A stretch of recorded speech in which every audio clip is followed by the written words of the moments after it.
Good morning. Today's topic for discussion is supportive periodontal treatment. Introduction. Supportive periodontal therapy or SPT is a term suggested by the Third World Workshop of American Academy of Periodontology in 1989. It refers to the phase of treatment concerned with maintenance of patients following active periodontal therapy and includes maintenance of dental implants.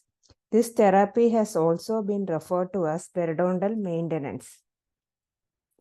SPT includes scheduled periodic recall visits for maintenance care of patients after phase 1 therapy to prevent the recurrence of the disease. Patients who do not return for regular recall have a 5.6 times greater risk for tooth loss than compliant patients. SPT requires the time and effort on the part of the dentist and staff. The patients must understand the purpose of the maintenance program, and the dentist must emphasize that preservation of the teeth depends on the maintenance therapy. It is meaningless simply to inform patients that they are to return for periodic recall visits without clearly explaining the significance of these visits and describing what is expected of patients between visits. Coming to the correct sequence of treatment plan. Maintenance phase of the periodontal treatment starts immediately after the completion of phase 1 therapy. While the patient is in maintenance phase, the necessary surgical and restorative procedures are performed. This ensures that all areas of the mouth retain the degree of health attained after phase 1 therapy. Coming to the rationale for SPT, if subgingival biofilm is left behind during scaling, it regrows within the pocket. Tissue invading bacteria may recolonize the pocket and cause recurrent disease. Bacteria associated with periodontitis can be transmitted between spouses and other family members. Patients who appear to be successfully treated can become infected or reinfected with potential pathogens. This is especially likely in patients with remaining pockets. The return of pathogens to pre-treatment levels generally occurs in approximately 9 to 11 weeks, but can vary dramatically among patients. The maintenance program includes 3 parts. Part 1, examination. Part 2, treatment. And Part 3, report, cleanup and scheduling. Coming to Part 1, examination, it takes approximately 14 minutes, which includes patient greeting, recording of medical history changes, oral examination, oral hygiene status, recording of gingival changes, pocket depth changes, mobility changes, occlusal changes, and dental caries. Part 2, treatment, it takes approximately 36 minutes. Here we do oral hygiene reinforcement, scaling and polishing, chemical irrigation or site-specific antimicrobial placement. In Part 3, which takes about approximately 10 minutes, we prepare the report chart, discuss the report with the patient, schedule for next recall visit, schedule for further periodontal treatment, schedule or refer for the restorative treatment, then finally clean and disinfect the operatory. Coming to the radiographic examination of recall patients for SPT. Based on the condition of the patient, we decide on the type of radiographs. If there is clinical caries for high risk factors for caries, we have to go for posterior bite wing examination at 6 to 18 month interval. If there is no clinical caries and no high risk factors for caries, posterior bite wing examination at 24 to 36 month intervals. Periodontal disease that does not undergo good control, we have to go for periapical or vertical bite wing radiographs of problem areas every 12 to 24 months. If there is history of periodontal treatment with disease under good control, bite wing examination every 24 to 36 months. If there is root form dental implants, periapical or vertical bite wing radiographs after prosthetic placement and 12 to 24 months, then every 24 to 36 months unless clinical problems arise. If we get transfer periodontal or implant maintenance patient, full mouth series if a current set not available. If full mouth series has been taken within 24 months, radiographs of implants and periodontal problem areas should be taken. Coming to the treatment, care must be taken not to instrument healthy sites with shallow sulci and in areas with there is no inflammation. Because studies have shown that repeated subgingival scaling and root planing of sites not periodontically involved result in significant loss of attachment and gingival recession, which will affect aesthetics. Irrigation and antimicrobial agents or placement of site-specific antimicrobial devices may be performed. Recurrence of periodontal disease. The main cause is inadequate plaque control. Inadequate plaque control results from inadequate or insufficient treatment that has failed to remove all the potential factors favoring biofilm accumulation. Incomplete calculus removal in areas of difficult access is a common source of problems. Inadequate restorations placed after the periodontal treatment was completed. Failure of the patient to return for periodic maintenance care, presence of some systemic disease that can affect the host resistance to previously acceptable levels of biofilm. A failing case can be recognized by the following findings. Recurring inflammation revealed by gingival changes and bleeding of the sulcus on probing. Increasing depth of sulci leading to the recurrence of pocket formation. Gradual increase in bone loss determined by radiographs. Increasing tooth mobility as ascertained by clinical examination. Symptoms and causes of recurrence and disease.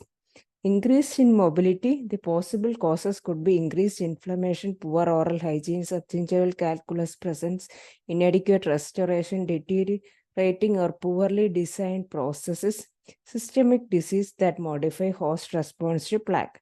If there is presence of gingival recession, it could be due to toothbrush aberration, inadequate keratinized gingiva, frenum pull, or orthodontic therapy. If there is increased mobility with no change in pocket depth and no radiographic change, it could be due to occlusal trauma, poorly designed or worn out processes, or poor crown root ratio.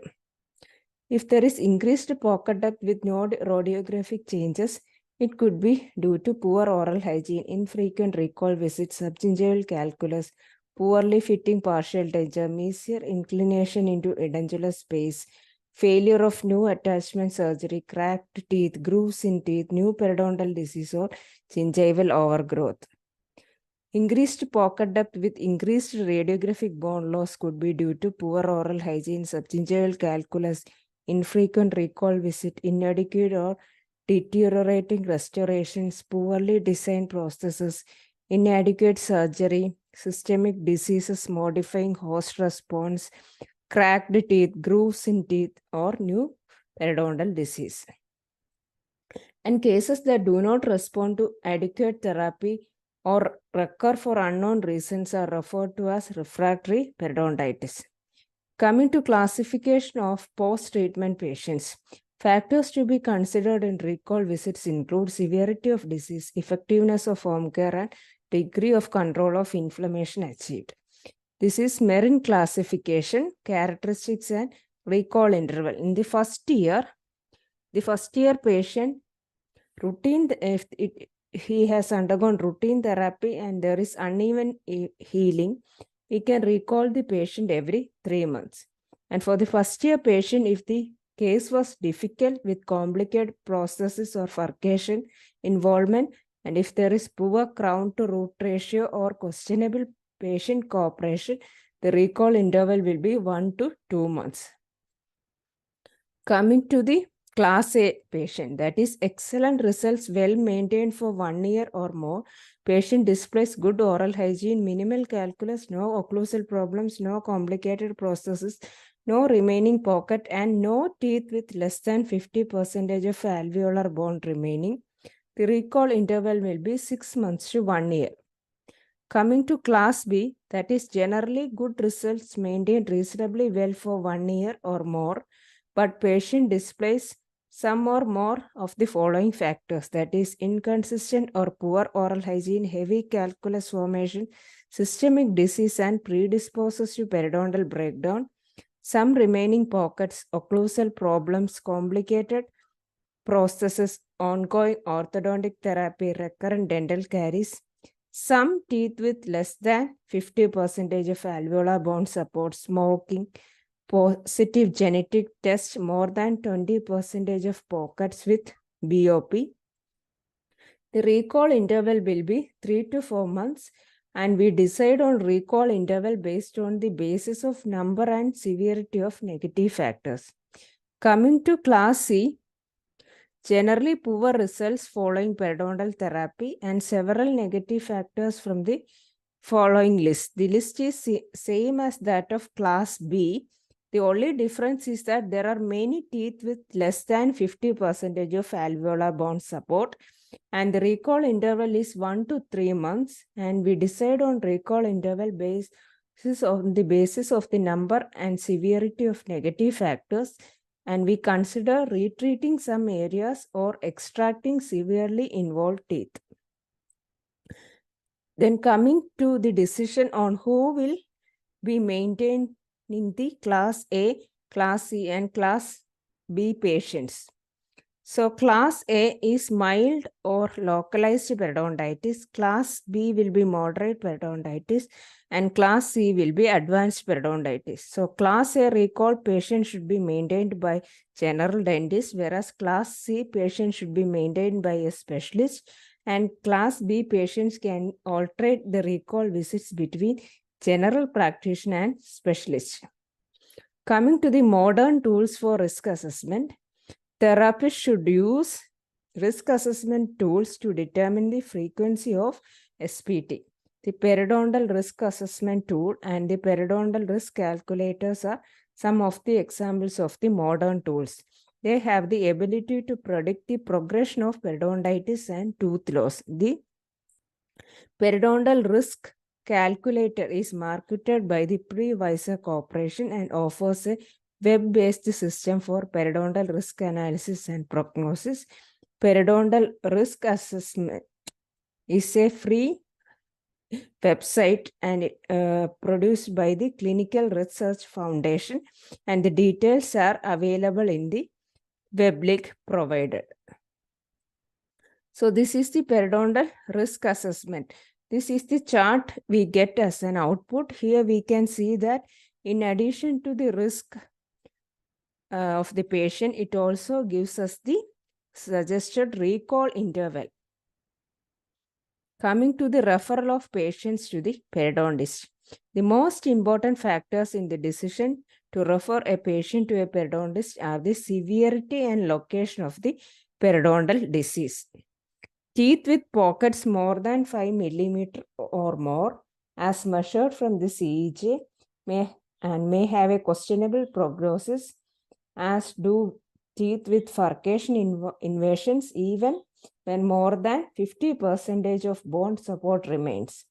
Therefore, patients with strategically important teeth that have moderate to severe attachment loss or furcation invasions are usually best treated by the specialist. If periodontal destruction necessitates surgery on the distal surface of second molars or extensive osseous surgery or complex regenerative procedures, the case should be referred to a periodontist. Coming to maintenance for dental implant patients, the patients with implants are susceptible to a form of bone loss called peri-implantitis. It is extremely important to treat periodontal disease prior to implant replacement and provide good supportive therapy with implant patients. In general, procedures for maintenance of patients with implants are similar to those with natural teeth, with 3 differences. Special instrumentation that will not scratch the implants are used for calculus removal on the implants. Acidic fluoride prophylactic agents are avoided. Non-abrasive prophylactic pastes are used.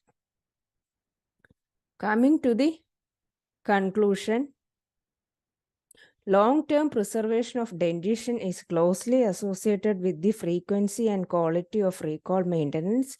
The therapist should use risk assessment and educate the patient on the need for maintenance. Supportive periodontal therapy is a lifetime effort to prevent the disease from recurring.